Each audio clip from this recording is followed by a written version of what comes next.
Welcome to Starbucks. तो अब तक हमने देखा था कि शाओयान को पता लग जाता है कि यान हीचिंग उससे नफरत नहीं करता और वो सब उसके अंकल की साजिश थी। वहीं यान हीचिंग को पता लगता है कि शाओयान उस हेयरपिन का बहुत अच्छे से ध्यान रखता है। तो आगे की कहानी शुरू करते हैं।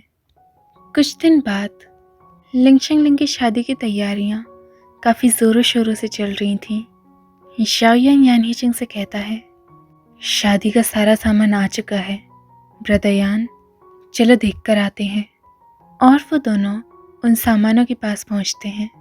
शाओयान लिंगशिंगलिंग का वो घूंघट उठाता है और कहता है, ये शादी का जोड़ा कितना प्यारा है ना ब्रदयान, शेनलिंग बहुत सुंदर लगेगी। और वो मन में सोचता है, ओरिजिनल वर्क के हिसाब से यान हीचिंग लिंगशिंगलिंग को छुपाकर अपने पैलेस में लाया था। वो कोई बड़े परिवार से नहीं थी, इसीलिए यान हीचिंग उसे अपनी रखेल बनाकर रखता है। उसकी उससे कोई शादी नहीं हुई थी, ना ही लिंगशिंगलिंग को मौका मिला कि वो हर लड़की की तरह अपनी शादी की ख्वाहिशें पूरी कर सके। वो बस उस काली अंधेरी रात में चुपचाप उस पैलेस के अंदर चली गई। हाँ, मुझे ये तो कहना पड़ेगा, ओरिजिनल वर्क का यान हीचिंग काफ़ी ज़्यादा बददिमाग था और वो अपना गुस्सा अब वाले यान हीचिंग पे निकालता है। वहीं यान हीचिंग उसे देखता है कि अब उसने क्या किया। शाओयान बोलता है, ओह, मेरे हाथों में खुजली हो रही थी। और वो उस घूंघट को अपने ऊपर डाल लेता है और कहता है, ब्रदयान देखो तो ज़रा, ये घूंघट कुछ छोटा नहीं है, लेकिन लिंगशिंगलिंग का सर भी तो मेरे से छोटा होगा, तो क्या ये नाप ठीक है? तुम्हें क्या लगता है? यान हीचिंग उस घूंघट को उठाता है और फिर उसके अंदर शाओयान को मुस्कुराते हुए देखता है। यान हीचिंग शर्माने लगता है और अपनी नज़र फेर के कहता है, अच्छा लग रहा है। शाओयान कहता है, हाँ फिर तो ठीक है। और तभी मैट्रिन और लिंगशिंगलिंग आ जाती हैं। मैट्रिन माँ कहती हैं, ज़रा देखो तो ये दोनों अपनी क्या गुफ्तगू कर रहे हैं।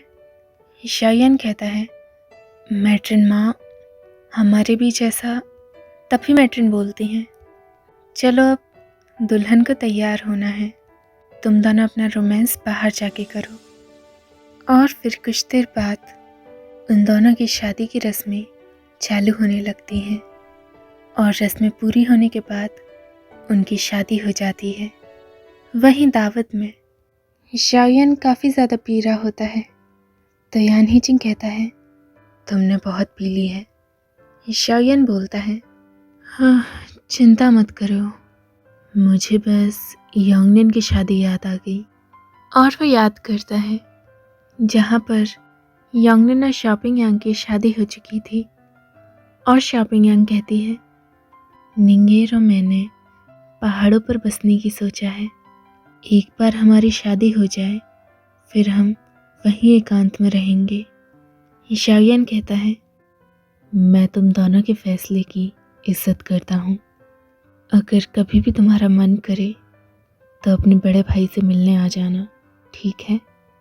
और योंगनिन रोने लगती है और शाओयान के गले मिल के कहती है, भाई मैं आपको बहुत याद करूँगी।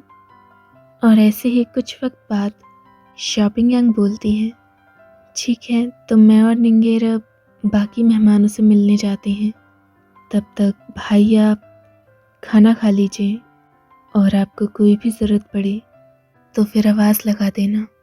शाओयान कहता है, ठीक है। और वो मन में सोचता है, मैंने कभी नहीं सोचा था कि मैं जिसने ओरिजिनल नावल पढ़ी है वो इस तरह शॉपिंग यांग का भाई बन जाएगा। और तभी एक शख्स की आवाज़ आती है, क्या आप योंगनिन के बड़े भाई हैं? शाओयान पीछे मुड़ता है और कहता है, हाँ मैं। और तभी वो चौंक जाता है, तुम? और वो शख्स कहता है, आपसे मिलके अच्छा लगा। और शाओयान मन में सोचता है, ऐसा कैसे हो सकता है, ये तो हूबहू पुरानी ज़िंदगी का मैं हूँ।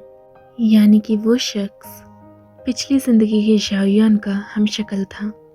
और वो शख्स कहता है, मैं शाओपिंग यांग का भाई शाओयान हूँ। और शाओयान मन में सोचता है, नाम तकसीम है, ये क्या हो रहा है। और वो शख्स कहता है, क्या मेरे चेहरे पे कुछ लगा है? आप मुझे ऐसे क्यों देख रहे हैं? शाओयान कहता है, क्या कुछ साल पहले तुम्हारे संग कोई हादसा हुआ था? बताओ। या फिर एकदम से कुछ ऐसा हुआ हो कि तुम ही बदल गए हो? वो शख्स कहता है, नहीं, मैं तो शुरू से ही ठीक हूँ। और वो कहता है, लगता है मुझे कोई बुला रहा है, आप बैठिए, हम थोड़ी देर बाद बात करते हैं। शाओयान कहता है, ठीक है। और वो मन में सोचता है, इससे पता लगता है कि इस दुनिया में ऐसी कई चीज़ हैं जिसके बारे में मुझे भनक तक नहीं। और वो नशे में ही कहे जा रहा था, कितना अजीब है, सच में अजीब है। यान हिजिंग पूछता है, क्या अजीब है? शाओयान बोलता है, ब्रदर यान, तुम्हें पता है इस दुनिया में कोई है। और वो बेहोश हो जाता है। यान हिजिंग फिर उसे गोदी में उठाता है और अंदर कमरे की ओर ले जा रहा होता है। तभी मैट्रन माँ कहती हैं, ओह, अब ये सुंदर जोड़ा कहाँ जा रहा है? तुम दोनों हमेशा एक दूसरे के संग चिपके रहते हो ना? और फिर उसे देखकर पता लगता है कि शाओयान सो चुका है। और वो कहती हैं, लगता है युआन ने ज़्यादा पी ली, तुम उसका ध्यान रखना, ठीक है? यान हिजिंग कहता है, मैं रखूँगा। और फिर दरवाज़ा बंद होता है और यान हिजिंग सोए हुए शाओयान के गालों पर किस करता है।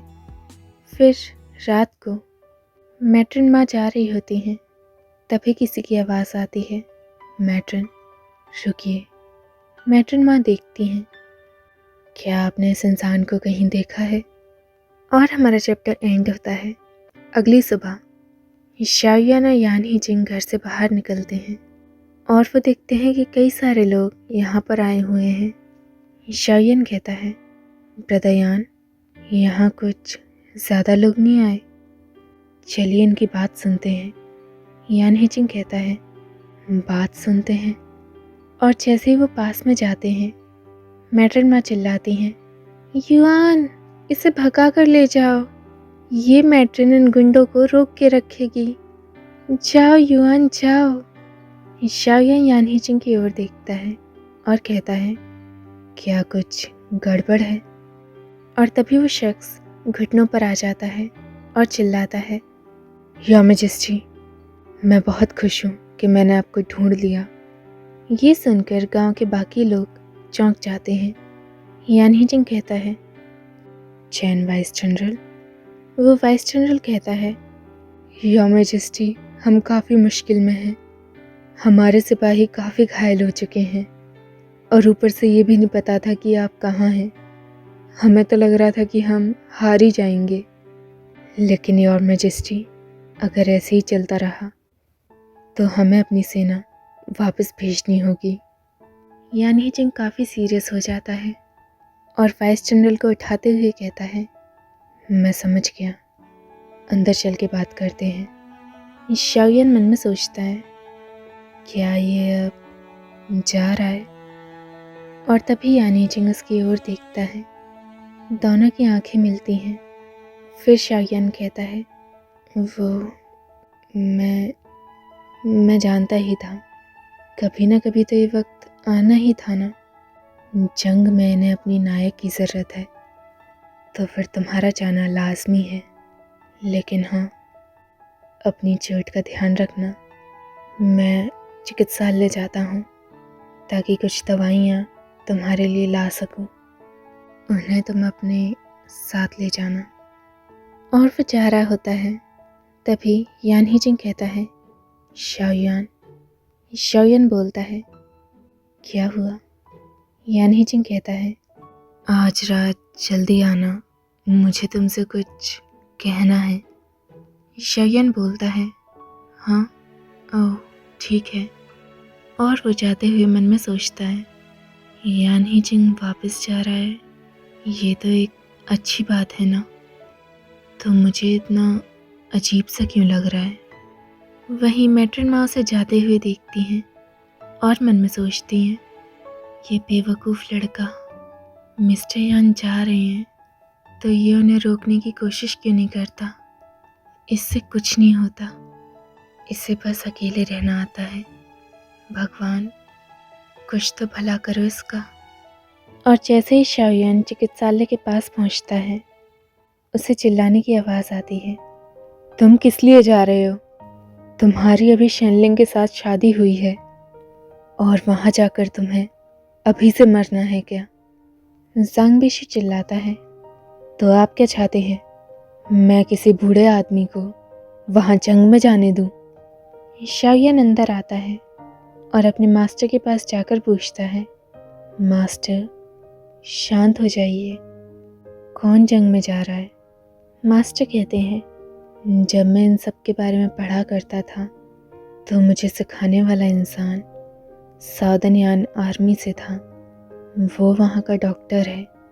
अब उसे काफ़ी चोट आई है तो उसने किसी को भेजा, ये कहते हुए कि वो चाहता है कि मैं वहाँ जाकर वहाँ के सैनिकों का ध्यान रखूं। ज़ांग बिशु कहता है, और इसमें खतरा है, इनकी उम्र हो चुकी है, वहाँ जाते ही ये बीमार पड़ जाएंगे और इन्हें कुछ हो गया तो मैं ऐसा नहीं होने दे सकता, मैं इनकी जगह जाऊंगा। मास्टर चिल्लाते हैं, बेवकूफ़, अगर तुम्हारे साथ कुछ हो गया तो मैं शेनलिंग को क्या जवाब दूंगा? शाओयान बोलता है, मास्टर बेशु, मेरे पास एक तरकीब है। पहली बात, मास्टर ने मुझे चिकित्सा के बारे में सिखाया है, उसकी गुरु दक्षिणा तो देनी ही थी। और दूसरा, मास्टर की उम्र हो चुकी है, वहीं बेशु उसकी नई नई शादी हुई है। और तीसरा, आखिर किसी ना किसी को तो जाना ही है, तो मैं चला जाता हूँ। मास्टर कहते हैं, नहीं, तुम नहीं जाओगे। शाओयान बोलता है, मास्टर मैं पिछले 1 साल से आपसे सीखता आ रहा हूँ, अब मेरी गुरु दक्षिणा देने का वक्त आ चुका है। मास्टर चिल्लाते हैं, बिल्कुल नहीं, मैं तुम्हें कैसे जाने दे सकता हूँ? ज़ांग बिशु कहता है, तुम पागल हो क्या? शाओयान कहता है, मास्टर मैं जाऊँगा। और फिर रात को शाओयान थका हारा घर की ओर जा रहा होता है और मन में सोचता है, हाँ, मेरा जाना ही सबसे बेहतर होता, लेकिन इन दोनों को मनाना काफ़ी मुश्किल है। पर कोई नहीं, माने तो सही। और वो दरवाजे पे आके मन में सोचता है, लाइट चल रही है, यान ही जिंग सोया नहीं अब तक। और तभी यान ही जिंग दरवाज़ा खोलता है और कहता है, तुम आ गए। शाओयान कहता है, मुझे माफ़ कर दो, वो मैं मास्टर से कुछ बात कर रहा था, मुझे समय का पता ही नहीं लगा। यान ही जिंग कहता है, कम से कम मैंने तुम्हारा इंतज़ार तो करा। और वो बैठ जाते हैं। यान ही जिंग बोलता है, शाओयान, क्या तुम्हें वो रात याद है जब वहाँ तूफान में मैंने तुमसे क्या कहा था? शाओयान नीचे देख रहा था और बोलता है, तुम्हें लगा कि मैं लिंगशिंगलिंग हूँ, मुझे तुमसे झूठ नहीं कहना चाहिए था। यान ही जिंग कहता है, अपना सर उठाओ और मुझे देखो। शाओयान कहता है, ठीक है, और वो अपना सर उठाता है। यान ही जिंग बोलता है, उन दिनों मैं अंधा नहीं था, मैं शुरू से जानता था कि वो तुम हो, तो वो शब्द जो मैंने कहे थे वो मैंने तुमसे कहा था। और वो बोलता है, शाओयान, मैं तुमसे प्यार करता हूँ। और हमारा चैप्टर एंड होता है। Next chapter. शाओयान उठता है और चिल्लाता है, यान ही जिंग, मजाक की भी हद होती है, यान हीजिंग बोलता है, शाओयुआन, क्या मुझे देख के ये लग रहा है कि मैं मजाक कर रहा हूँ?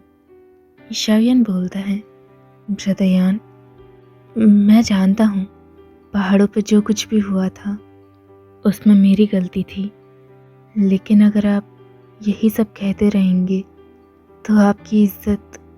और वो कुछ कह पाता कि यान हीजिंग उसका हाथ पकड़ता है और बोलता है, शाओयुआन, मैं तुमसे प्यार करता हूँ। शाओयुआन कहता है, तुमने कहा तुम मुझसे प्यार करते हो। प्यार प्यार मुझे? यान हीजिंग कहता है, हाँ। शाओयुआन यान हीजिंग को खींचता है और बोलता है, यान हीजिंग, तुम्हें पता भी है तुम किस बारे में बात कर रहे हो? मुझसे प्यार करते हो? तुम्हारे प्यार का मतलब क्या है तुम्हें पता है? दोस्तों के प्यार को भी प्यार कहते हैं, भाइयों के प्यार को भी प्यार कहते हैं, और दो प्रेमियों के बीच वाले प्यार को भी वही कहते हैं। क्या तुम सच में जानते हो कि तुम्हें किस तरह का प्यार है? बताओ मुझे। और यान हीजिंग शाओयुआन को पीछे से पकड़ता है और उसे नीचे लिटा के कहता है, शांत हो जाओ। शाओयुआन कहता है, शांत हो जाऊं? पर कैसे हो जाऊं? तुम्हारे पैर। और हमें दिखाते हैं कि यान हीजिंग ने अपने पैर शाओयुआन की बॉडी से टच कर रखे थे।